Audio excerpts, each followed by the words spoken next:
तो प्यारे बच्चों, आज का हमारा टॉपिक है समास।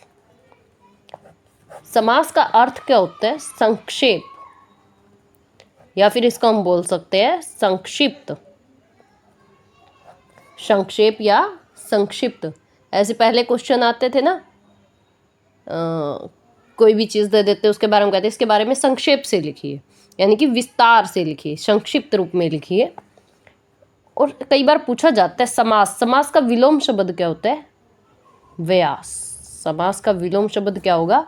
व्यास। बहुत बार पेपर में पूछा गया है, समास का विलोम शब्द क्या होगा? व्यास। तो समास के हमारे 6 भेद होते हैं, कैसे याद रखोगे? स से समास, स से 6। तो समास के कितने भेद होते हैं? हमारे 6 भेद होते हैं। नंबर 1 पे आता है हमारा अव्ययी भाव समास। कौन सा होता है हमारा? अव्ययी भाव समास। नंबर 2 पे आता है हमारा तत्पुरुष समास। तत्पुरुष समास। नंबर 3 पे आता है हमारा द्विगु, द्विगु समास। फिर आता है हमारा द्वंद्व समास। फिर है हमारा बहुब्रीहि समास। कौन सा समास? बहुब्रीहि समास, या कर्मधारय कर लो पहले, कोई बात नहीं है उसमें। फिर आता है हमारा कर्मधारय समास, कर्मधारय समास। तो समास, समास क्या का अर्थ क्या था हमारा? संक्षेप या संक्षिप्त। और समास का विलोम शब्द क्या होगा? व्यास। तो 6 भेद: स से समास, स से 6। अव्ययी भाव समास, तत्पुरुष समास, द्विगु समास, द्वंद्व समास, बहुब्रीहि समास और कर्मधारय समास। अब इनमें से क्वेश्चन पूछते हैं, किसका पहला पद प्रधान होता है, किसका दूसरा पद प्रधान होता है, इस टाइप से कुछ क्वेश्चन आते हैं। अ हमारी वर्णमाला में कौन से नंबर पे आता है? पहले नंबर पे। तो इसका कौन सा पद प्रधान होगा? पहला पद प्रधान। कौन सा पद प्रधान होगा? पहला पद प्रधान। तत्पुरुष, तत्पुरुष दूसरा पुरुष, मतलब दूसरा पद। कौन सा पद प्रधान होगा हमारा? दूसरा पद प्रधान। द्विगु, द्वि का मतलब क्या होता है? दो, दो, यानी जिसमें संख्या आए, जिसमें संख्या आए वो कौन सा होगा? द्विगु समास। द्वंद्व, द्वंद्व यानी कि द्वंद्व है, पहला है कि दूसरा है, मतलब उसमें दोनों पद प्रधान होंगे। कौन से पद प्रधान होंगे? दोनों पद प्रधान। बहुब्रीहि होता है ना, हमारे शादी के बाद जब बहू घर में आती है तो किसकी चलती है? बहू की चलती है, ना सास की चलती, ना पति की चलती। किसकी चलेगी? बहू की चलेगी। तो पहले घर में कौन कौन था? सास और पति थे। तीसरा पद कौन आया? बहू आई, किसकी चलेगी? बहू की। तो इसमें कौन सा पद प्रधान होता है? तीसरा पद प्रधान, यानी अन्य की चलेगी, ना पहले की चलेगी, ना दूसरे की चलेगी, किसी अन्य की चलेगी। हम बहू से इसको याद कर सकते हैं, ना पति की चलेगी, ना सास की चलेगी, यानी कि ना पहले की चलेगी, ना दूसरे की चलेगी, किसी तीसरे की चलेगी। तीसरा कौन आया घर में? बहू। तो किसकी चलेगी? बहू की चलेगी। कर्मधारय, कर्म को धारण करने वाला, यानी कि विशेषता। हम कहते हैं ना, आपको कर्मों के अनुसार आपको फल मिलेगा। अच्छे कर्म है तो अच्छा फल, बुरे कर्म है तो बुरा फल, यानी कर्मों की विशेषता। तो कर्मों की विशेषता में इसमें क्या बताई जाएगी? कर्मधारय में विशेषता बताई जाएगी। देखिए, अव्ययी भाव समास। अव्ययी भाव में एक चीज और थी, उपसर्ग आते हैं हमारे। क्या आते हैं? उपसर्ग। किससे बनता है? ऊ से। तो याद रखेंगे हम उपसर्ग। अ लिखने से पहले हम पहले क्या लिखते हैं? ऊ। तो ऊ से क्या बना? उपसर्ग। ठीक है। तो अव्ययी भाव समास की पहचान क्या है? पहले नंबर पे आता है अ, यानी कि पहला पद प्रधान और उसमें उपसर्ग मिलेंगे। तत्पुरुष यानी कि दूसरा पुरुष, दूसरा पद प्रधान। द्विगु, द्वि का मतलब संख्या, यानी कि जिसमें संख्यावाचक आएंगे, जैसे 1 2 3 4 ऐसे। द्वंद्व, द्वंद्व है पहला है कि दूसरा है, मतलब ये द्वंद्व रहेगा, हम समझ नहीं पाएंगे कि पहला है या दूसरा। तो इसमें कौन से पद प्रधान हो जाएंगे? दोनों पद प्रधान हो जाएंगे। बहुब्रीहि किसकी चलेगी? ना पहले की चलेगी, ना दूसरे की चलेगी, किसकी चलेगी? बहू की चलेगी। यानी कि ना किसी अन्य की चलेगी, न सास की न पति की, किसकी चलेगी, बहू की, किसी अन्य की। यानी कि इसमें ना पहला ना दूसरा कौन सा पद प्रधान होगा, तीसरा पद प्रधान होगा। कर्मधारय समास, कर्म आपके जो आप अच्छे हैं बुरे, ही आपके कर्मों की विशेषता के आधार पर होता है। तो कर्मों की क्या बताई जाएगी, विशेषता। कर्मों की क्या बताई जाएगी, विशेषता। तो कर्मधारय समास में क्या आएगा हमारा, विशेषता, जिसमें विशेषता बताई जाए किसी की। तो अब देखते हैं हम कुछ उदाहरण, अव्ययी भाव समास के उदाहरण पेपर में किस टाइप से पूछा जाता है। जहां उपसर्ग होंगे और पहला पद प्रधान, जैसे हमने लिख दिया यथाशक्ति। यथाशक्ति, यथाशक्ति का मतलब क्या होता है, शक्ति के अनुसार। एक बार पेपर में पूछा गया था यथाशक्ति का मीनिंग बताओ, तो क्या होता है इसका मीनिंग, शक्ति के अनुसार। और समास के अकॉर्डिंग यथाशक्ति क्या होगा हमारा, शक्ति के अनुसार। कौन सा समास, यथा, यथा क्या है हमारा, उपसर्ग है। यथा क्या है हमारा, उपसर्ग। ये इसकी ट्रिक लगा लो, जहां कहीं भी आपको उपसर्ग मिले, जैसे बे, प्रति, इस टाइप से आ, ऐसे कोई भी आपको उपसर्ग मिलेंगे। उपसर्ग कौन से होते हैं, उपसर्ग जो शब्द के आगे लगते हैं। कहाँ लगते हैं, मूल शब्द के आगे, वो होते हैं हमारे उपसर्ग। ऊ से याद रखना, एक होता है हमारा उपसर्ग और एक होता है हमारा प्रत्यय। ऊ से क्या बनेगा, आगे, और पै से क्या बनेगा, पीछे। तो यानी कि जो आगे लगते हैं वो क्या होते हैं, उपसर्ग, और जो पीछे लगते हैं वो क्या होते हैं, प्रत्यय। तो अव्यय भाव समास की पहचान क्या है, इसमें क्या आएंगे, उपसर्ग आएंगे और पहला पद क्या होगा हमारा, प्रधान होगा। तो यथाशक्ति जैसे था हमारा, यथाशक्ति, शक्ति के अनुसार। तो कौन सा समास होगा इसमें, अव्यय भाव समास। कई बार होता है, जैसे प्रतिदिन, प्रति उपसर्ग से बना प्रतिदिन। तो इसमें भी कौन सा उपसर्ग समास है, अव्यय भाव समास है। उपसर्ग कौन सा होगा, प्रति, प्रति हमारा उपसर्ग है, और समास कौन सा होगा, अव्ययी भाव समास। तो ये पहचान है हमारी अव्ययी भाव समास की, कि उसमें क्या लगे होंगे, उपसर्ग लगे होंगे और पहला पद प्रधान होगा। पहला यानी कि जैसे यथा, यथा ये पहला पद है, ये प्रधान है। प्रति, प्रति पहला पद है, दिन दूसरा पद है, तो पहला पद प्रधान है, प्रति दिन। ठीक है, कुछ और एग्जाम्पल एक और पूछे जाते हैं इसमें, जैसे दिनों दिन, दिनों दिन, दिनों दिन का क्या मीनिंग हुआ, कौन सा समास है इसमें, अव्ययी भाव समास। जो रिपीट होंगे, दिनों दिन, रातों रात, रातों रात जो रिपीट हो रहे हैं इस टाइप से, उनमें भी कौन सा होता है हमारा समास, अव्ययी भाव समास। ठीक है, और कुछ एग्जाम्पल ले लो इसका, आजीवन, आजीवन में कौन सा समास है, अव्ययी भाव समास। उपसर्ग में तोड़ के देखो इसको, क्या बनेगा, आ प्लस जीवन, और उपसर्ग क्या हुआ इसमें, आ, क्योंकि उपसर्ग क्या होते हैं, जो शब्द के आगे लगते हैं। तो आ क्या हुआ हमारा इसमें, उपसर्ग। आ उपसर्ग है, जीवन हमारा मूल शब्द है, और जिसमें उपसर्ग लगता है वो कौन सा समास होता है, अव्ययी भाव समास। ठीक है, दिनों दिन, रातों रात, बातों बात, ये हाथों हाथ, इन सब में जो इस टाइप से रिपीट वाले वर्ड्स आते हैं, उन सब में कौन सा समास होता है हमारा, अव्ययी भाव समास। तो अब हम आगे करते हैं दूसरा, अब आगे हम पढ़ते हैं तत्पुरुष समास। दूसरा कौन सा था हमारा, तत्पुरुष समास। तत्पुरुष दूसरा पुरुष है ना, तो क्या होगा इसमें हमारा, दूसरा पद प्रधान। कौन सा पद प्रधान होगा, दूसरा। कई बार डायरेक्ट स्टेटमेंट दे देते हैं जिसमें दूसरा पद प्रधान होता है, उसको कौन सा समास कहते हैं, तो वो होता है हमारा तत्पुरुष समास। तो इसमें कारक होते हैं हमारे, क्या होते हैं हमारे इसमें, कारक, कारक विभक्ति आती है। कह देखो कैसे बना है, ऐसे, ऐसे करने के बाद फिर ऐसे किया है ना हमने, तो ऐसे ऐसे ये क्या बन गया, 8, कितना बन गया ये, 8। तो कारक कितने प्रकार के होते हैं हमारे, 8 प्रकार के होते हैं, ऐसे हम याद करेंगे इसको। और 8 प्रकार के कारक कौन से हमारे, कर्ता ने, कर्ता ने कर्म को करण से, कर्ता ने कर्म को करण से संप्रदान के लिए, संप्रदान के लिए, अपादान से अधिकरण में पर, अधिकरण में पर याद करवाऊंगी मैं भी आपको इसे। संबंध, संबंध का, के, की, संबोधन, हे, अरे, ओ, इस टाइप से। देखिए कैसे याद करेंगे। कर्ता ने कर्म को करण से, संप्रदान के लिए, अपादान से, अधिकरण में पर, संबंध का, के, की, संबोधन, हे, अरे, ओ। संबोधन का तो सबको पता होगा, हे, अरे, ओ।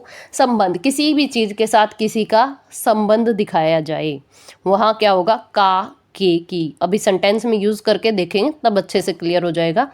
अधिकरण में पर, अब देखिए जैसे कर्ता ने, कर्ता क्या होता है, कार्य को करने वाला। जैसे मैंने लिख दिया राम ने, राम ने, तो यहाँ क्या लिखा हुआ है, हम देखेंगे ने लिखा हुआ है। ने किसका है, कर्ता का। तो यहाँ कर्ता कौन हुआ, राम। राम क्या हुआ हमारा, कर्ता। राम ने रावण को, रावण को क्या है यहाँ, को देखेंगे हम किसका है, को किसका है, कर्म का है। तो यहाँ कर्म क्या हुआ, रावण। कर्म क्या हुआ, रावण। राम ने रावण को, तो यहाँ हमारा कारक है कर्ता और यहाँ हमारा कारक है कर्म। बाण से मारा, बाण से मारा, ठीक है। राम ने रावण को बाण से मारा। अब यहाँ ने किसका था, कर्ता का। तो यहाँ कौन सा कारक हुआ, कर्ता। रावण को, किसको मारा है, रावण को। तो यहाँ को, यहाँ कर्म क्या, कर्म को किसका है, कर्म का। तो यहाँ कर्म क्या हुआ, रावण। बाण से मारा, किससे मारा है, बाण से मारा। से मारा यानी करण से, करण से किसका है, करण का, ठीक है। कर्ता ने कर्म को करण से, बन गया ना, कर्ता ने कर्म को करण से, यानी कि राम ने रावण को बाण से मारा। इससे हम समझेंगे कि विभक्ति कैसे पता चलेंगी। ने यानी कि कर्ता, को किसका था, कर्म का, से किसका था, करण का। तो यहाँ कौन सा कारक हुआ, करण कारक, ठीक है। आगे देखते हैं। करण में कंफ्यूजन आएगी क्योंकि यहाँ करण और यहाँ अपादान, क्योंकि दोनों में क्या आता है, से आता। अब हमें पता लगाना है कि ये से कौन सा किसके लिए होता है। तो एक बार हम करेंगे संप्रदान, उसके बाद हम करेंगे अपादान का, फिर समझाऊंगे आपको करण और अपादान। इसमें से बहुत क्वेश्चन पूछते हैं। तो अब आता है हमारा संप्रदान। संप्रदान इसमें क्या आएगा, के लिए। तो सेंटेंस बनाओ कोई, के लिए में क्या सेंटेंस बनेगा,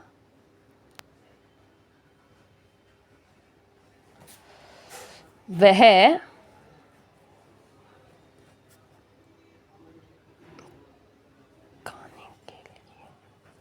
खाने के लिए कमाती है। एक हमने ये सेंटेंस लिख दिया, वह खाने के लिए कमाती है। तो यहाँ के लिए,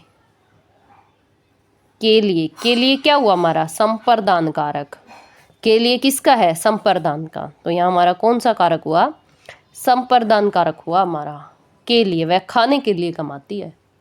संप्रदान कारक कौन सा कारक होगा, संप्रदान, क्योंकि के लिए विभक्ति किसकी है, के लिए, संप्रदान की। तो यहाँ कौन सा कारक होगा हमारा, संप्रदान। अब एक सेंटेंस लिखती हूँ मैं। उसने, ध्यान से समझना है, बहुत इंपॉर्टेंट है। सेब से, सेब सॉरी उसने सेब ने से नहीं, उसने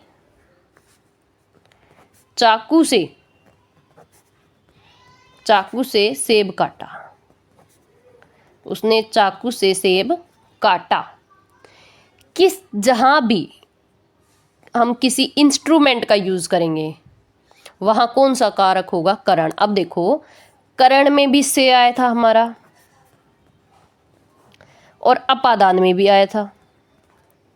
अब यहाँ लिखा हुआ है उसने चाकू से सेब काटा, अब से है, हमें ये तो पता लग गया कि यहाँ या तो करण कारक होगा या फिर अपादान कारक होगा। अब दोनों में से कैसे पता लगाए कि करण और अपादान में से कौन होगा। तो जहाँ जब भी किसी इंस्ट्रूमेंट का यूज हो, कोई भी इंस्ट्रूमेंट, चाकू से सेब काटा है ना, वहाँ किससे मारा था? बाण से मारा था। किससे मारा था? बाण से। वह बस से जींद गया। किसका यूज़ करके गए? बस का यूज़ करके गए। जहाँ भी किसी इंस्ट्रूमेंट का यूज़ हो, किसी भी वस्तु का हम यूज़ करके दूसरा कोई काम कर रहे हैं, तो वहाँ कौन सा कारक होगा हमारा? करण कारक। याद कैसे करेंगे? देखो, करण, महाभारत में था करण, क्या चलाता था? बाण, इंस्ट्रूमेंट का यूज़ करता था। तो जहाँ भी इंस्ट्रूमेंट का यूज़ होगा वहाँ कौन सा कारक होगा हमारा? करण कारक। कौन सा कारक होगा हमारा?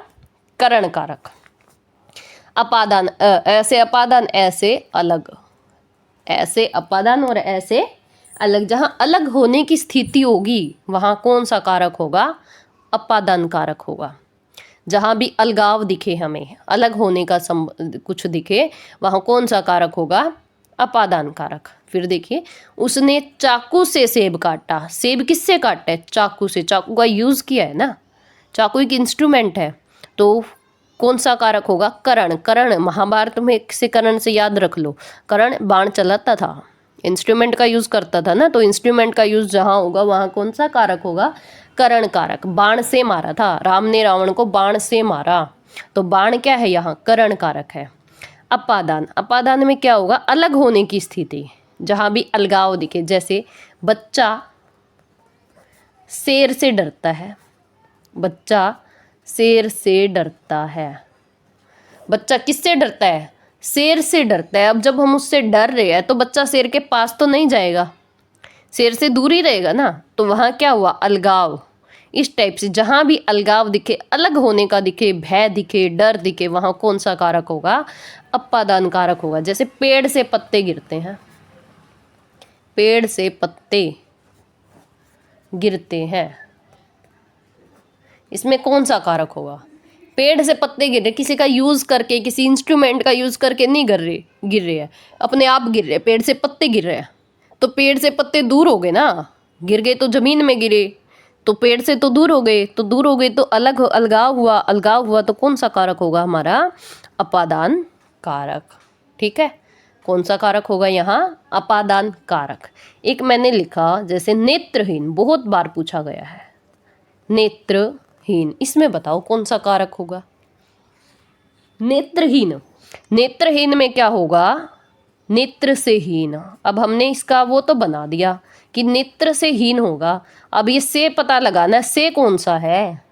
अपादान वाला है या करण वाला है? बहुत बार पूछा गया है ये। इसे कौन सा है हमारा?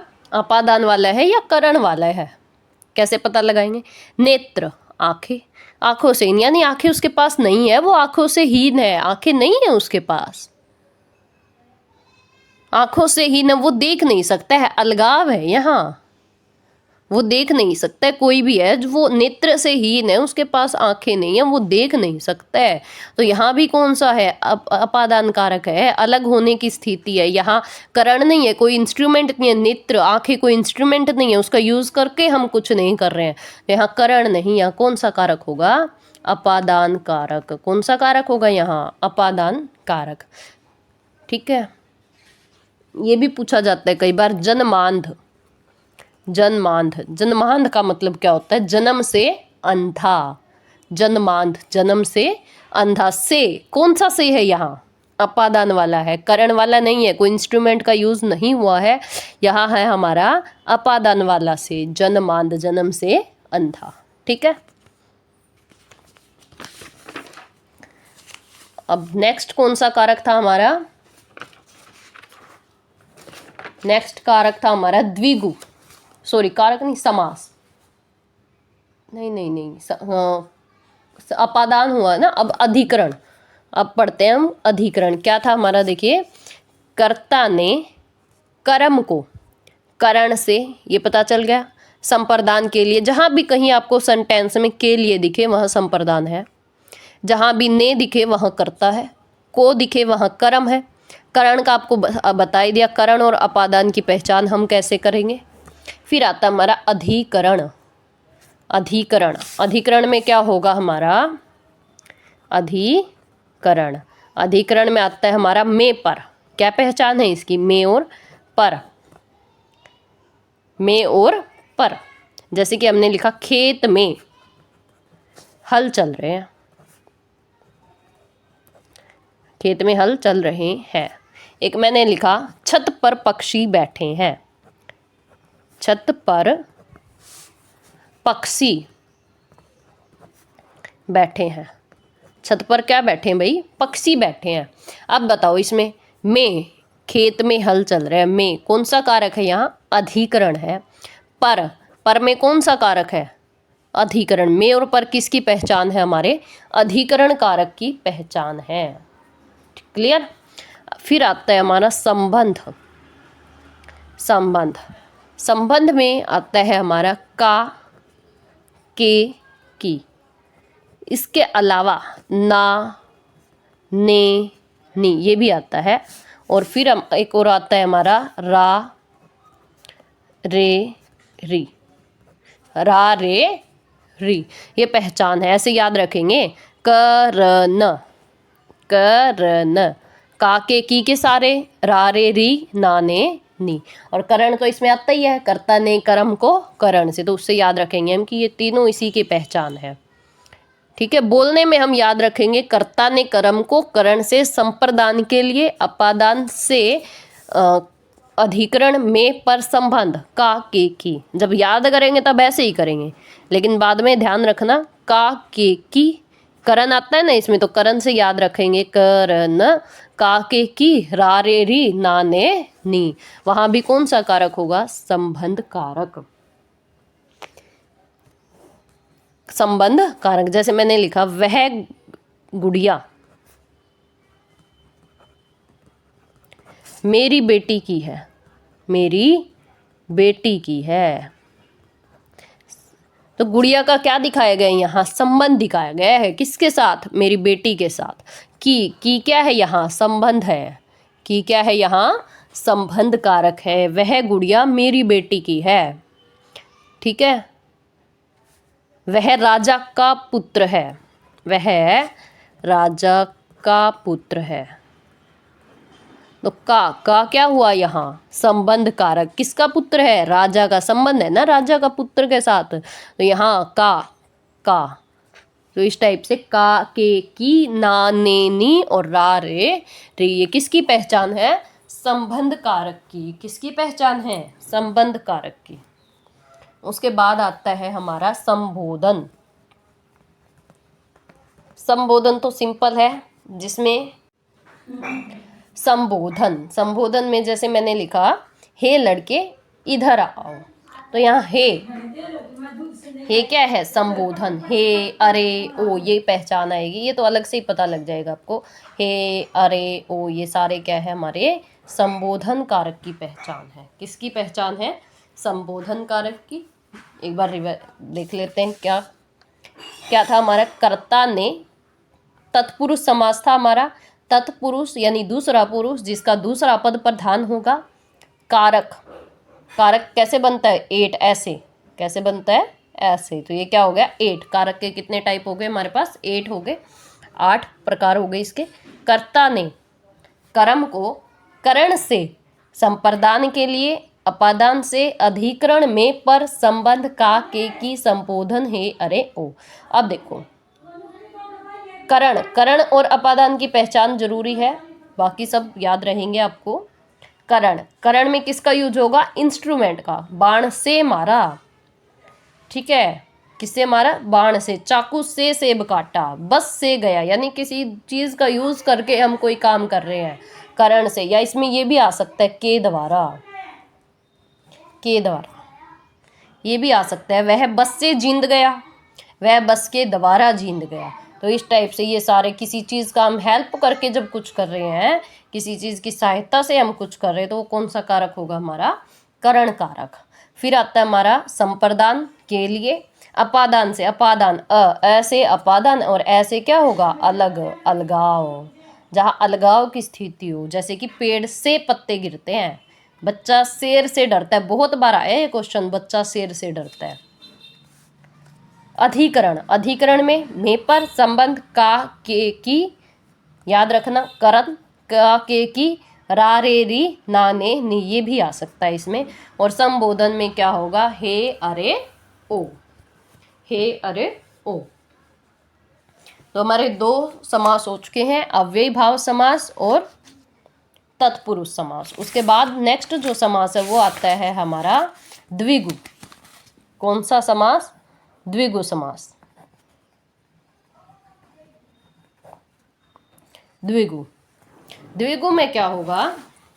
द्वि नाम से ही पता चल रहा है, द्वि यानी कि दो, द्वि यानी कि दो, जिसमें संख्या होगी।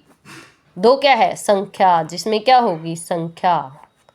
जैसे कि 4 बज गए, सॉरी 4 बज गए नहीं, जैसे कि चौराहा, चौराहा, 4 रास्तों का समूह। तो ये चौराहा क्या बनेगा? इसका समास जब हम विग्रह करते हैं तो हमारा बनता है 4 राहों का समूह। तो ये जो 4 आया है ये क्या है? संख्या है। तो यहाँ कौन सा समास होगा? द्विगु समास। कौन सा समास होगा? द्विगु समास। चौराहा, 4 राहों का समूह। ठीक है।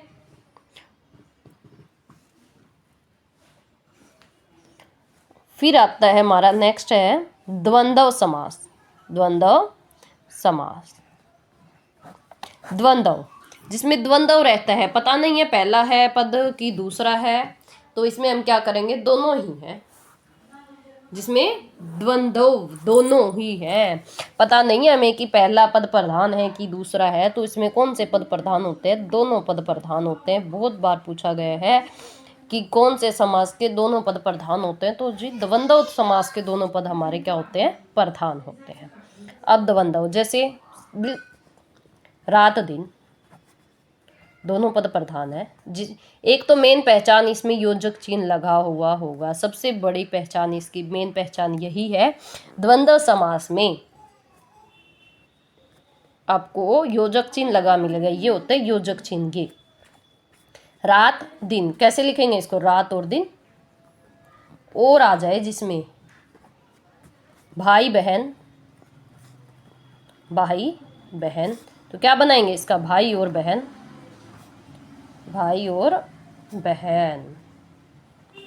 तो जिसमें ये योजक चिन्ह आ रहे हैं, और आ रहा है, योजक चिन्ह हटा के जब हम इसका समास विग्रह करेंगे तो क्या बनेगा? और रात और दिन, भाई और बहन, आज कल, आज और कल। तो इसमें क्या है? दोनों पद प्रधान है, रात दिन, भाई बहन। तो ये हमारा है द्वंद्व समास। द्वंद्व समास बच्चे कर लेते हैं, द्विगु कर लेते हैं, कंफ्यूजन रहती है उनको, जो अभी हम पढ़ेंगे कर्मधारय और बहुब्रीहि में। कर्मधारय और बहुब्रीहि समास में बच्चे बहुत कंफ्यूज रहते हैं। तो ये था हमारा द्विगु। द्विगु में क्या था? दो। द्विगु का मतलब दो, यानी कि संख्या। दो क्या है? संख्या है।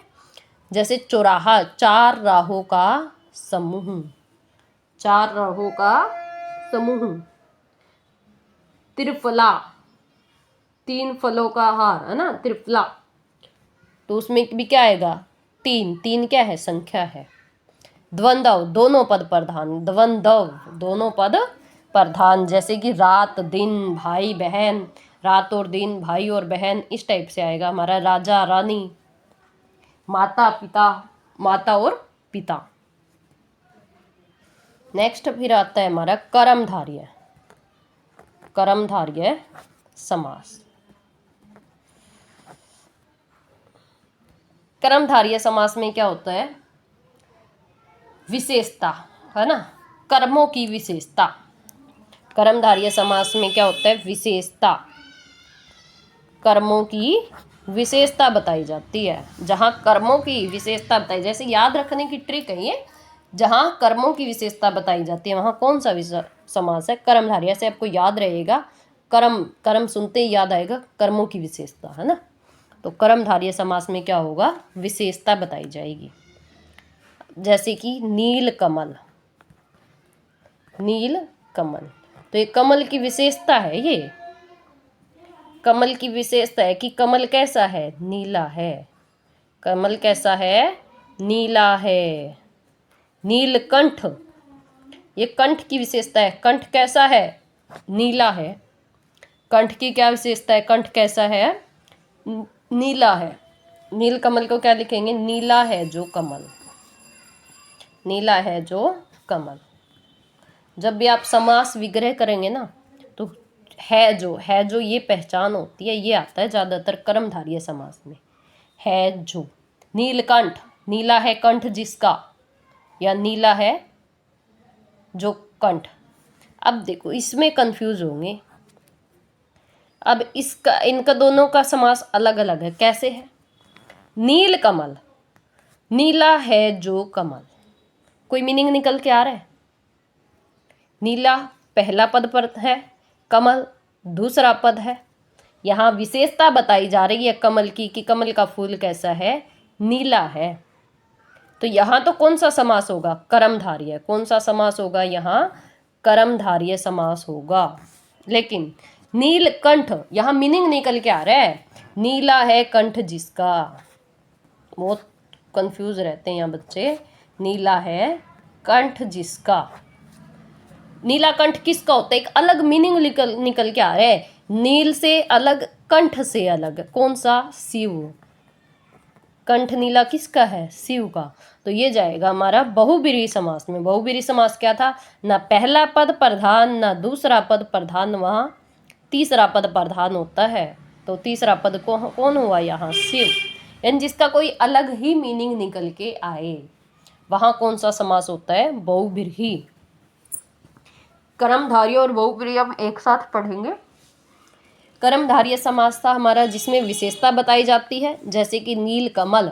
कमल कैसा है? नीला है। कमल का फूल कैसा है? नीला है। नीलकंठ, मीनिंग तो वही है इसका भी, नीला है कंठ जिसका। बच्चे कहेंगे सेम सेम है, लेकिन यहाँ मीनिंग नहीं निकल रहा है। नीला है जो कमल, कौन सा कमल नीला है? कोई मीनिंग नहीं निकल रहा है। लेकिन यहाँ पर मीनिंग निकल रहा है जिसका कंठ नीला है, यानी कि अर्थात शिव। एक तीसरा ही पद आ गया यहाँ, शिव। तो यहाँ कौन सा समास होगा? बहुब्रीहि समास। कौन सा समास होगा यहाँ? बहुब्रीहि समास। ठीक है। एक आता है पीतांबर। पीतांबर, पीले हैं वस्त्र जिसके। अब पीले वस्त्र किसके होते हैं? विष्णु भगवान के। तो एक मीनिंग निकल गया अलग से, पीले हैं वस्त्र जिसके। पीले हैं वस्त्र जिसके, है ना। यहाँ कोई विशेषता नहीं है। विशेषता बच्चे देखेंगे, वस्त्र, वस्त्र की विशेषता बताइए। वस्त्र कैसा है? पीला है। लेकिन इसका मीनिंग देखो आप, अगर मीनिंग निकल रहा है तो बहुब्रीहि, और मीनिंग नहीं निकल रहा है तो कर्मधारय। अब देखो यहाँ मीनिंग निकल रहा है क्या? निकल रहा है। पीले वस्त्र किसके होते हैं? विष्णु भगवान के। तो अर्थात क्या निकला? विष्णु। तो यहाँ कौन सा समास हुआ फिर? बहुब्रीहि समास। कौन सा समास होगा? बहुब्रीहि समास। जैसे कि एक और है लंबोदर। लंबा है उदर जिसका। क्या है इसका? लंबा है उदर जिसका। उदर, उदर क्या होता है? पेट। उदर किसको बोलते हैं हम? पेट को। अब देखेंगे उदर, पेट की विशेषता बताई गई है भाई, पेट लंबा है ना। बच्चे कर देंगे इसमें कर्मधारय। लेकिन इसका मीनिंग निकाल के देखो, लंबा उदर जिसके, किसी की ओर इशारा तो नहीं कर रहा है। इसका मीनिंग कुछ और तो नहीं निकल रहा है। क्या निकल रहा है इसका मीनिंग? गणेश। क्या निकल रहा है? गणेश। गणेश मीनिंग निकल रहा है इसका। तो यहाँ कर्मधारय नहीं, यहाँ कौन सा? यहाँ कर्मधारय नहीं, यहाँ कौन सा समास होगा? बहुब्रीहि समास होगा। कौन सा समास होगा यहाँ? बहुब्रीहि। लंबा है उदर जिसका, मीनिंग निकल के आ रहा है एक अलग ही मीनिंग। तीसरा पद आ रहा है यहाँ, बहु की चलेगी, है ना। तो तीसरा पद प्रधान है यहाँ। तीसरा आ रहा है हमारा क्या? गणेश। क्या आ रहा है? गणेश। वैसे देखेंगे तो बच्चों को लगेगा कि लंबा है उधर जिसका, यानी कि विशेषता नहीं। उसका मीनिंग देखो, अगर मीनिंग निकल रहा है तो बहुब्रीहि समास, यानी तीसरा पद आ जाएगा, अन्य पद आ जाएगा। और अगर मीनिंग नहीं निकल रहा है उसका तो कौन सा समास होगा वहाँ? कर्मधारय समास। ठीक है, एक बार रिवीजन कर लेते हैं।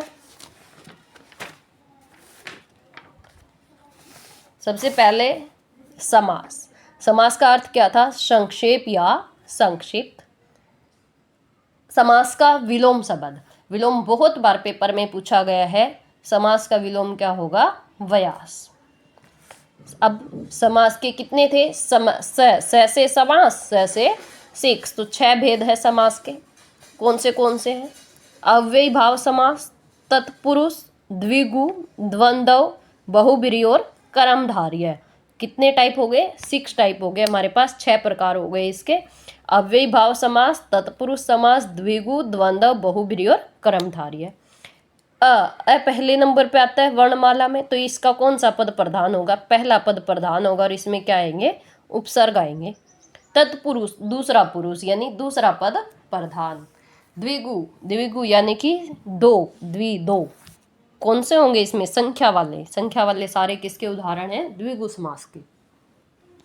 द्वंद्व, द्वंद्व में क्या होगा? द्वंद्व रहेगा कि पहला या दूसरा, तो हम इसमें कौन से पद प्रधान कर देंगे? दोनों पद प्रधान।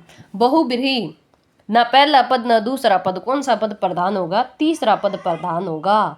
यानी कि जब घर में बहू आती है तो ना सास की चलती ना पति की चलती, किसकी चलती है? बहू की चलती है।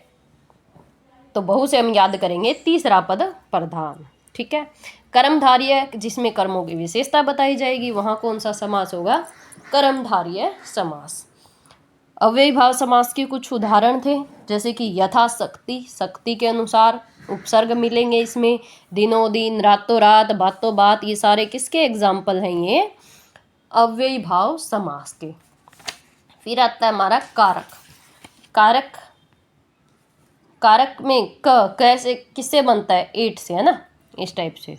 तो कारक के कितने प्रकार होंगे? 8 प्रकार होंगे, क्योंकि तत्पुरुष समास में दूसरा पद प्रधान होता है और यहाँ कारक यूज होते हैं। कारक के 8 प्रकार थे। कर्ता ने कर्म को करण से संप्रदान के लिए, अपादान से, अधिकरण में, पर, संबंध, का, के, की, संबोधन है, अरे ओ। सबकी पहचान इजीली कर लेंगे हम, बच्चे फंसते हैं करण और अपादान में। अब करण और अपादान में क्या था? करण किसका यूज करता था? बाण का, है ना, इंस्ट्रूमेंट का। तो जहां भी कोई इंस्ट्रूमेंट का यूज होगा वहां कौन सा कारक होगा? करण कारक। और अपादान, ऐसे अपादान और ऐसे अलग, जहां अलग होना हो, भय होना हो, वहां कौन सा कारक होगा? अपादान कारक।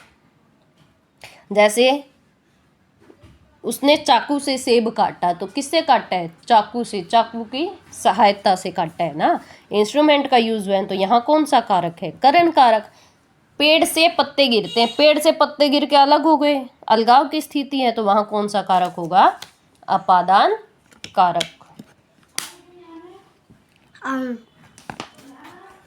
अधिकरण, अधिकरण में क्या था? में, पर।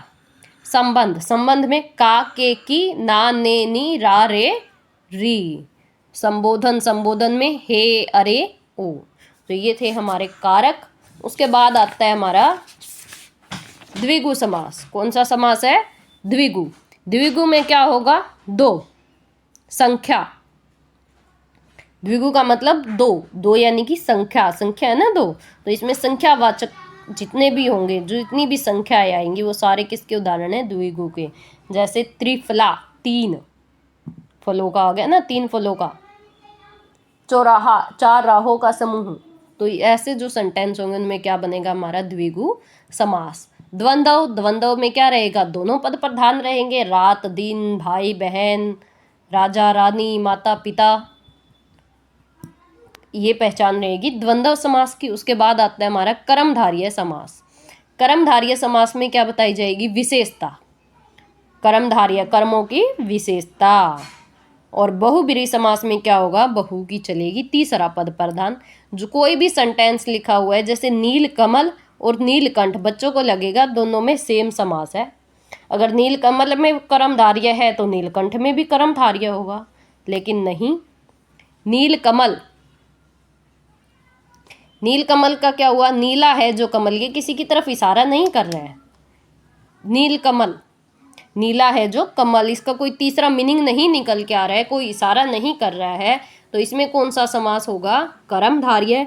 लेकिन नीलकंठ, नीलकंठ में क्या होगा? नीला है कंठ जिसका, ये इशारा कर रहे हैं किसकी तरफ? शिव की तरफ, तो इसमें कौन सा समास होगा? बहुब्रीहि समास, क्योंकि यहाँ तीसरा पद निकल के आ गया हमारे पास अलग से शिव। ठीक है, जैसे कि पीताम्बर पीले हैं वस्त्र, जिसके एक अलग मीनिंग निकल के आ रहा है, विष्णु भगवान की बात हो रही है यहाँ। लंबोदर लंबा है उदर जिसका, किसका है लंबा उदर, गणेश। अगर यहाँ इसका मीनिंग नहीं निकलता, लंबा है उदर जिसका, अगर इसका मीनिंग नहीं निकलता तो ये होता कर्मधारय समास, लेकिन ये इशारा कर रहा है, इसका मीनिंग निकल रहा है, एक वन वर्ड इसका बन रहा है जो क्या है, गणेश। तो यहाँ कौन सा समास होगा हमारा, बहुब्रीहि समास। उम्मीद करती हूँ आपको क्लास अच्छी लगी होगी। अगर आपको क्लास अच्छी लगी तो चैनल को लाइक एंड सब्सक्राइब कीजिएगा। मिलते हैं किसी नेक्स्ट वीडियो में। धन्यवाद।